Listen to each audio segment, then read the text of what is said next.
is where it all kicks off. They'll do a Super Bowl ceremony for the world champion Eagles, but very quickly the attention turns to the Cowboys. An NFC East clash takes center stage in just a few hours, and we can't wait. Now, to get things started here on NFL Live, exactly as you would expect, Sal Paolantonio is covering the Eagles out in Philly. Sal, what's the atmosphere like at the stadium with kickoff now just a few hours away? Hey there, Laura. Look at this spectacular day for football in South Philadelphia.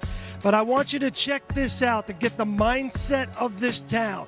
This was at 5:45 this morning, over 14 hours before kickoff. I was here in South Philadelphia to help the local ABC affiliate kick off the coverage. And I got to tell you, I was shocked to see tailgaters out here in South Philadelphia 14 hours before kickoff. And it has just built over time. The energy here is amazing. Now, that's the mindset of the town. The mindset of the team is a little bit more subdued, set by Jalen Hurts. He said in his final message to the team, it's about togetherness. It's about the evolution of what we learned from one another and what we've gone through together. And this iteration of Philadelphia Eagles, if we have that togetherness, we can carry forward and get another championship here in Philadelphia. Laura? Well, Sal, as you know, defending Super Bowl champions have won 20 of their last 25 season openers. So maybe those Eagles will fare well. We'll pick this game later on in the show. Thanks so much to Sal Paolantonio. Let's carry on here. And Micah Parsons, by the way, 4 seasons in Dallas. He won't be out there tonight. The defense struggled when he was off the field. The Cowboys were much better when it came to pressuring the quarterback. And get this, their defense allowed 4 times as many passing touchdowns per interception when Parsons was off the field. Look who's here. Hey, guys. I got to scoot my chair in. I'm really far away. There you go. Hey. Dan Orlovsky, Peter Schrager, Jason McCourty. By the way, this is our regular Thursday crew, so you're going to be seeing us all together throughout the season. This is it. I really wanted you to leave him hanging, but you didn't. Okay, let's get it going. Peter. You did it. Oh. Dang it. He forced me into it. No Micah on that front for Dallas. What exactly do you expect that unit to look like tonight? You know, they're not exactly shaking in their boots about losing Micah Parsons on defense. I've spoken to some sources in Dallas, and maybe they're just trying to sell it, and maybe they're just trying to cover up an ugly wound by making it seem better than it is. They like their signing of Dante Fowler. They like Sam Williams. They like that they drafted an edge rusher in the 2nd round out of Boston College who they think can make an immediate impact. They don't think that they suddenly fell off a cliff because they lost one player on the defense. As disrespectful as that might sound to Micah Parsons, they wouldn't have made the trade if they didn't think they can hang in there on defense without him. I am fascinated to see how that goes. We'll check the stats at the end of the season, but I do know at least one of us at this table picked Micah Parsons to be the Defensive Player of the Year this year.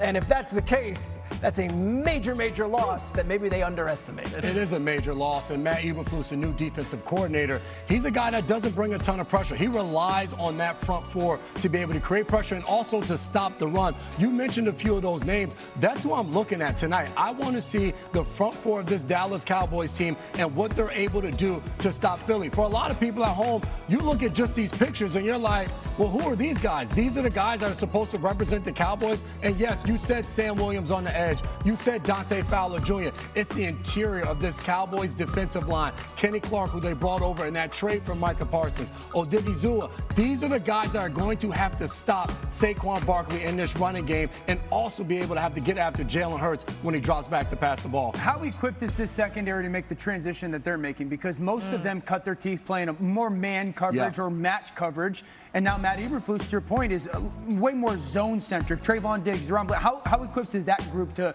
make that transition? See, I like this group in that type of system because you think about a Trayvon Diggs, the one thing that we said about him before is he may end up getting 2 picks in a game, but he may give up a double move because his eyes and his instincts. Deron Bland, when he led the league in pick sixes and picks, that was what eyes on the quarterback being able to make plays. So I like them in this system.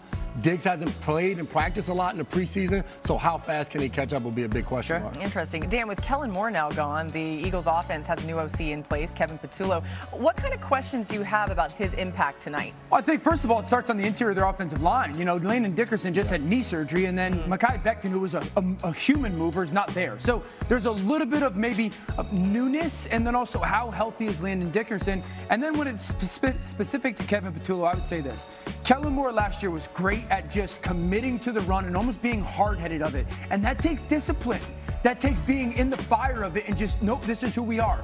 Does Kevin Patullo have that same discipline? How does he force the ball to A.J. Brown or feed the ball to A.J. Brown? How does he make sure that there's a simplistic element to his route concepts? What's new? I think another thing is the Eagles were great at last year. Like, they would start a drive and they would hit a big play. They would just kill the line of scrimmage and almost run the same exact play. And so does Patullo have that as well?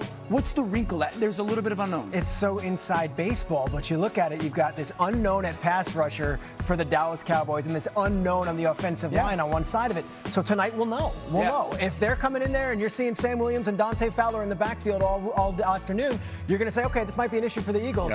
If they're not getting in there, this could be a long season for Dallas. Yeah. Landon Dickerson, by the way, a couple days ago, full participant in practice. All signs point to him being good to go. I know. We thought when we saw the injury, we're like, there's no way, but here he goes. All right, let's get to our top stories with Adam Schefter joining us here now. Adam, Micah Parsons not playing in tonight's game for Dallas after being traded to Green Bay last week, but you're reporting today says the Packers weren't the only team with serious interest. What do we need to know?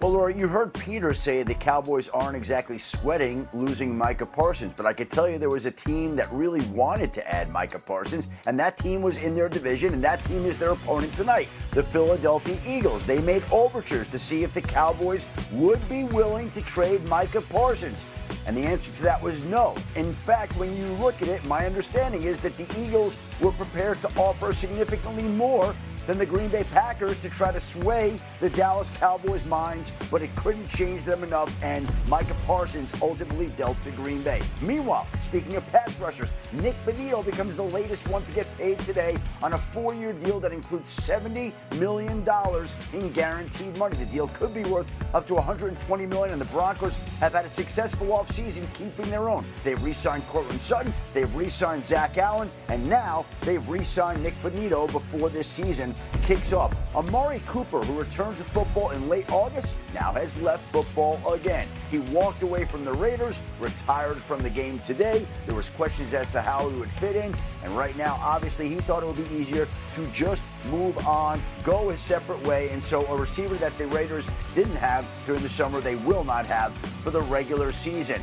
And there will be a big game in Buffalo on Sunday night. Everybody remembers what happened in the playoffs last year with Mark Andrews when he had that devastating drop of a key pass that was pivotal in the Ravens' divisional round playoff loss to the Buffalo Bills. Andrews gets a chance to go back there on Sunday night, make amends, and he'll have the opportunity to do it in a game where it looks like the Baltimore Ravens also will not have their other tight end, Isaiah Likely, who suffered a foot injury earlier this summer. Likely not practicing again today, which would be a sign that he's not going to be active on Sunday night. So it looks like Mark Andrews may very well get the chance for a little redemption on Sunday night.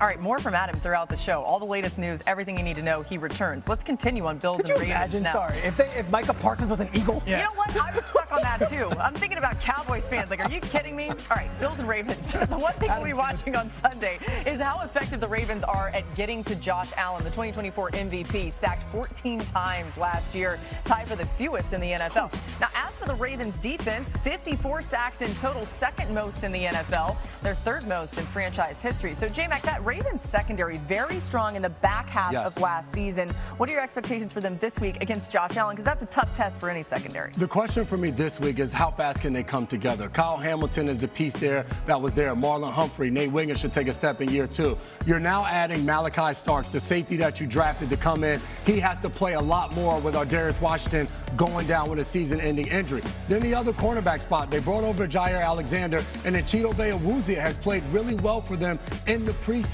I think the way the secondary is able to play early on, it allows Zach Orr, the defensive coordinator, to dial up different pressures, different games up front to let those guys loose. A rookie by the name of Mike Green. I've talked to Kyle Van Noy about this kid. He said he has elite skills. I want to see what he looks like coming off the edge and what he can do early on for his defense. I know. Some thought the Mike Green pick was kind of a steal middle too. Yes. It's good for them.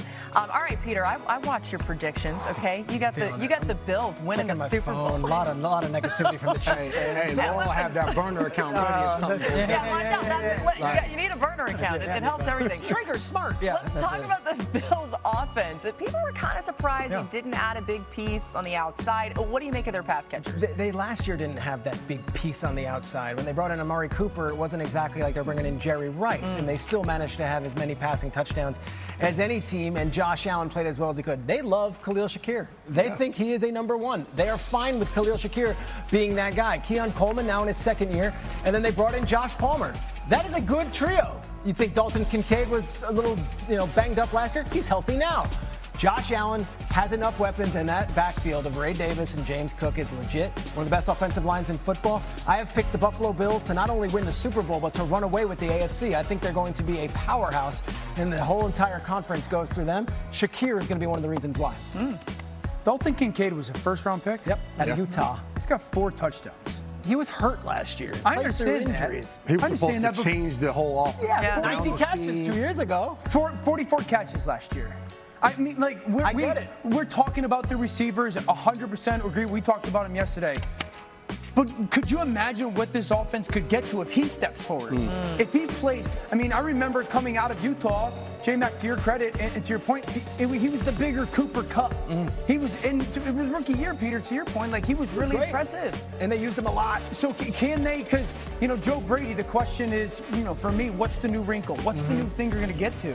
If they can get Kincaid to play to the way that his talent is, I know Palmer's going to be a good player. Is that a scheme thing? Like, could they do some things that highlight him in that way? I don't think it's a scheme thing. I think he's just got to go produce things. He's got to stay healthy. I think he's good enough to do it.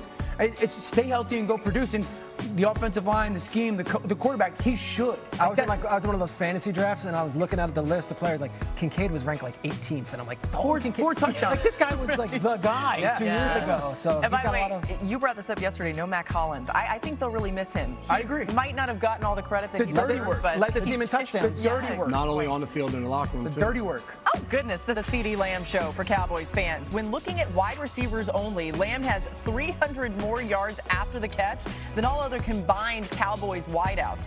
Dan, J-Mac, Schrager at the touchscreen. Well, actually, Peter's not there, but Dan and J-Mac are there explaining just how different those numbers could look tonight. I think George Pickens is an elite talent physically at the wide receiver position. CeeDee Lamb is a guy that's had to carry the burden of the weight when it comes to the production at receiver and some of the demands that defenses do. 2 clips I want everyone to really hone in on that are incompletions, and you sit there and go, man, they're so close. It's so close to being an opportunity for that offense to have a big play. And this is going to be the example of number 1 why. Okay, so first of all, top of the screen is going to be CeeDee Lamb. This is a basic set. CeeDee's outside, and the bottom of the screen is going to be somebody opposite him. Now imagine that being George Pickens. If it's not George Pickens, and you as the defense are going to play in that single high safety where you have a defender, you have a third of the field, you have a third of the field, and then this guy's a third of the field.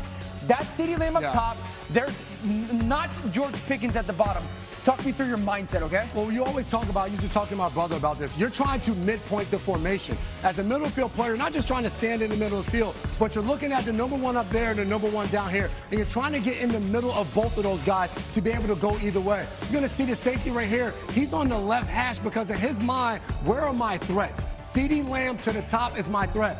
I'm not worried about the guy down the bottom because I know I'm banking on my corner to win that matchup. When that's George Pickens, that's a different story. So you're telling me naturally you would shade to CeeDee if not George Pickens? And I'm telling the corners that, hey, wherever CeeDee Lamb is, know that you got me over the top. If you're away from him, get inside leverage and know you have to win the one-on-one matchup. And I look at it and go, that's close. It's the right place to go with the football. It's a pretty darn good throw. But now after the Cowboys, and if you're watching tonight, you're going, well, now we've got George Pickens. If that safety does shade that way, take advantage of it, or maybe he can't, and then CeeDee becomes a little bit more of a viable option on those throws as well. Now the second clip, I want everyone to understand at home, okay? CeeDee Lamb's on the right side of our screen. He's by himself, and then there's this bunch concept again. This is not a George Pickens, this is last year.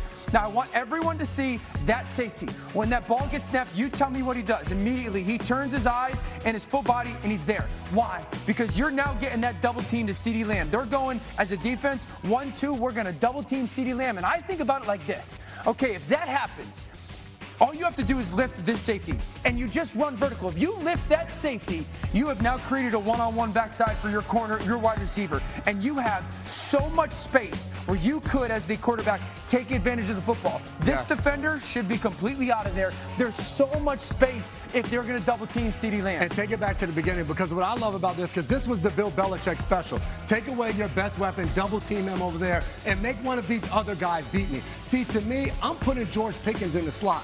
What this creates for this safety at the top right here, Dan, is he now has a triangle. He's on this side of the field, and he's trying to split the difference between these two threats. I'm taking this receiver, I'm going vertical. If I have George Pickens on this side, look at all of this space over here that I can operate. As long as CeeDee Lamb runs a short route, he occupies You two grab of those this, guys. you're telling me you grab that both of those safety. guys and now get over the top. George Pickens has a one-on-one opportunity with